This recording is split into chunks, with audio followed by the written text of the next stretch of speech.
Polyandry, a marriage of one woman to two or more men. In Tibet, in northern Nepal, there's a group that practices fraternal polyandry. The family, the male's family, only has so much property. And if they divided it up generation after generation between all the sons, they wouldn't have much left.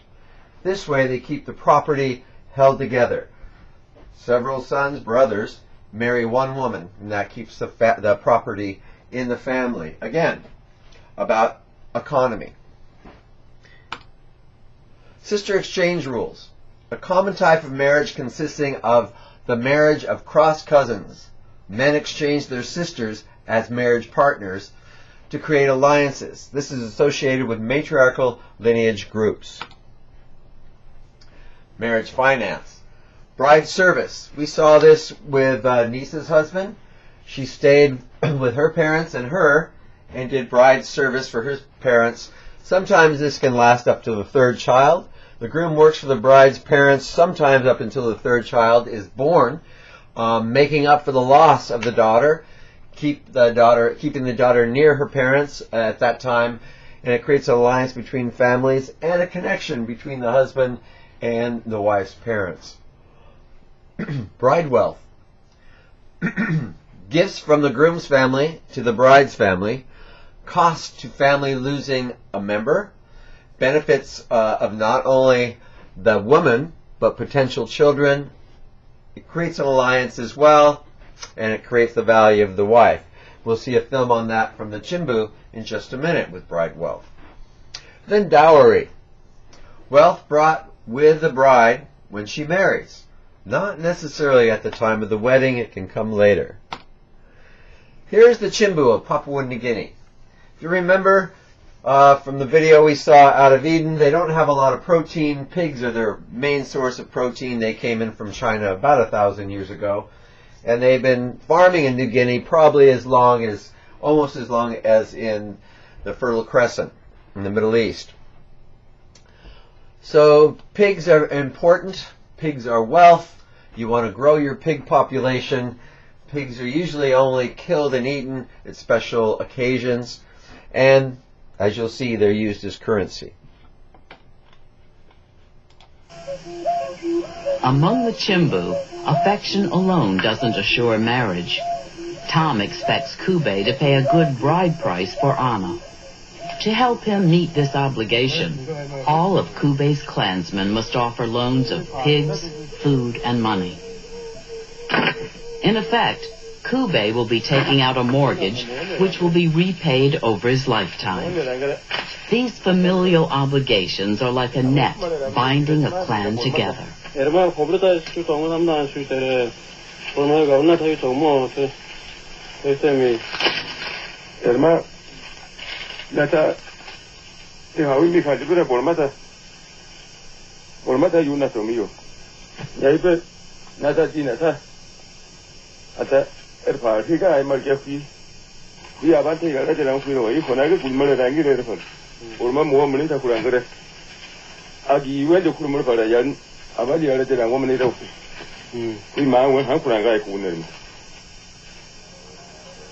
News of Kube's engagement travels across the countryside to distant relatives.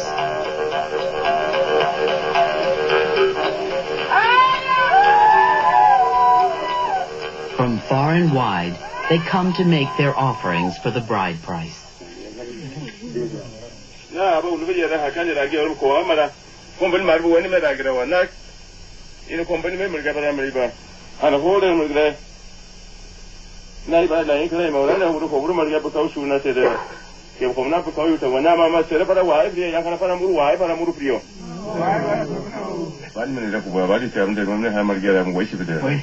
After all of the contributions are in, Elio and the men gather to add up the bride price. They are disappointed by the number of pigs.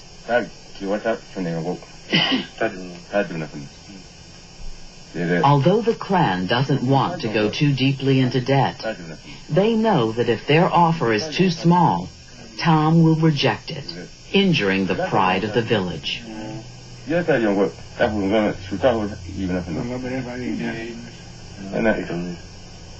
Ormayla para İbecerim no pobri di hantan nengara para bumere ubira bas itera del bijerno.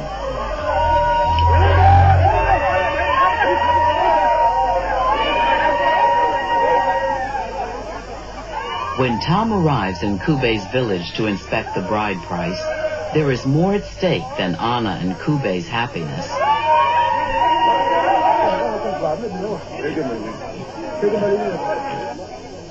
Two of Tom's nephews have come with him, and each hopes to receive a pig to help pay for a bride of his own. 6, 7,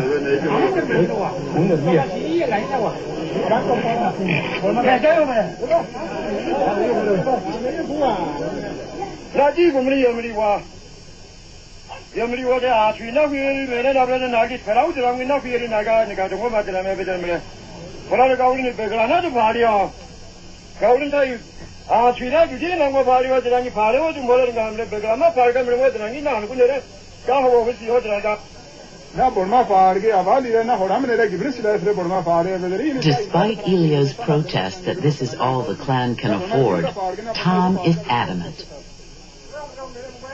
At this price, the marriage is off.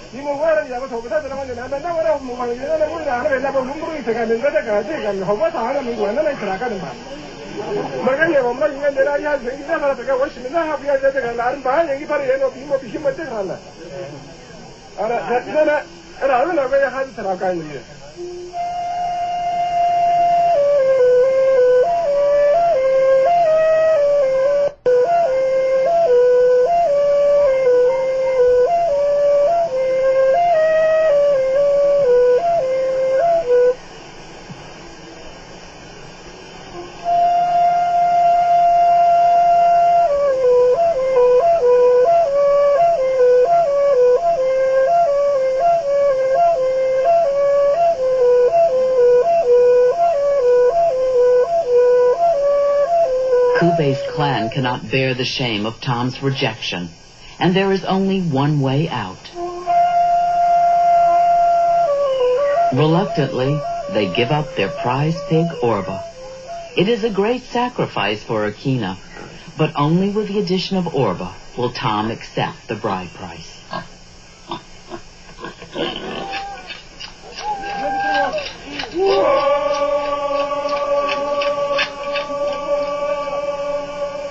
Except for Kun and Urkina, who are too frail for the hike over the mountain, Kubei and his entire clan will spend 2 days celebrating in Tom's village. The father of the bride is responsible for the whole affair, and Tom has even built a new men's house in honor of the occasion. Now the time has arrived for speech-making and festivities, as well as some friendly rivalry between the clans.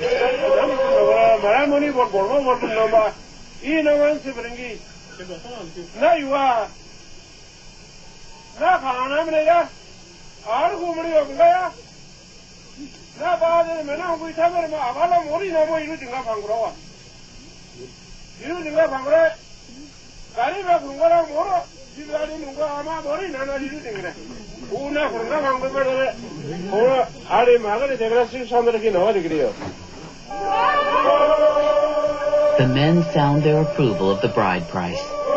With formal negotiations complete, they can retire to the men's house to trade stories and play flutes.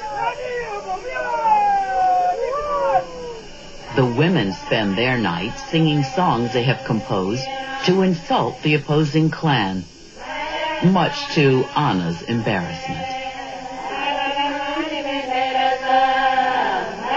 Verbally abusing the future in-laws may seem like an odd way to begin a marriage, but one-upmanship is a favorite Chimbu entertainment.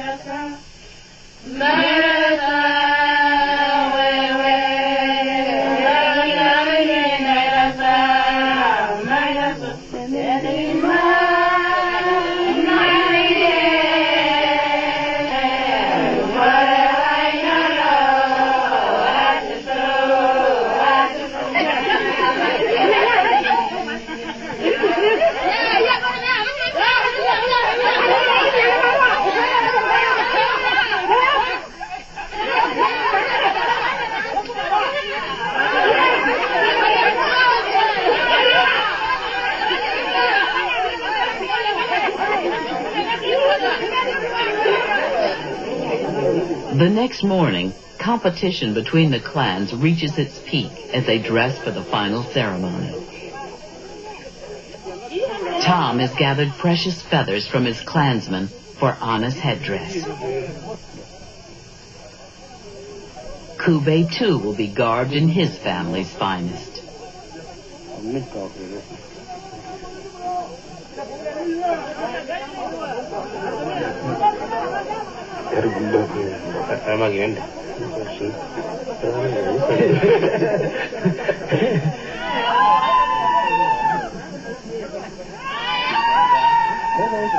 In a last speech laced with irony, Tom gives Anna away.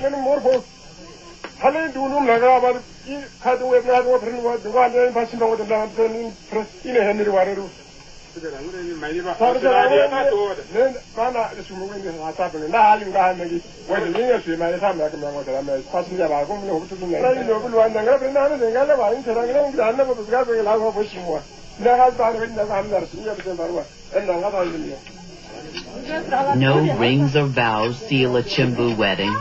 Instead, the two families gorge themselves on the belly of a pig.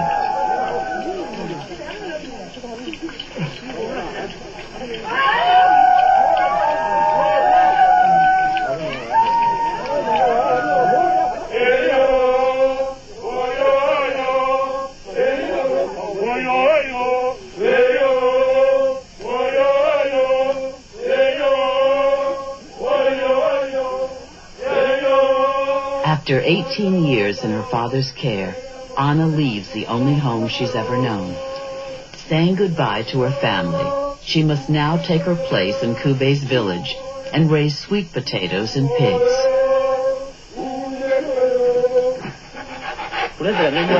Though he is saddled with a large mortgage, Kube is not so constrained by marriage.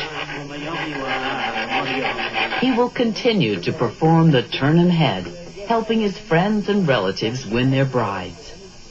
In fact, he is already mastering a different kind of courtship music called bamboo band.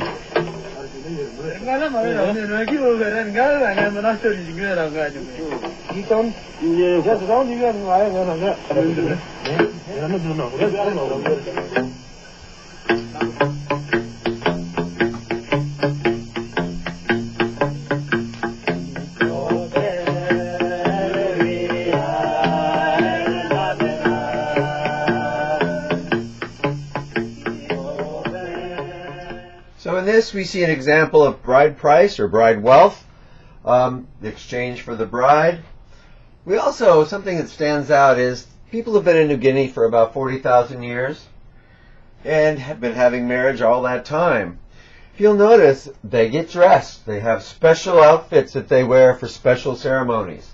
The difference between us and them, they've been doing it much longer, but also they don't go to Nordstrom's or Penny's to pick out their stuff. They get it from the world around them.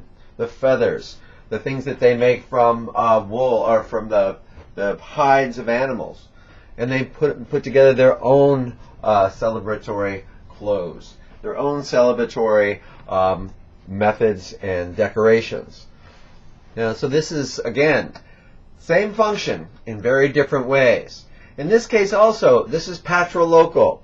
Anna will go live with her husband's family and raise yams and pigs.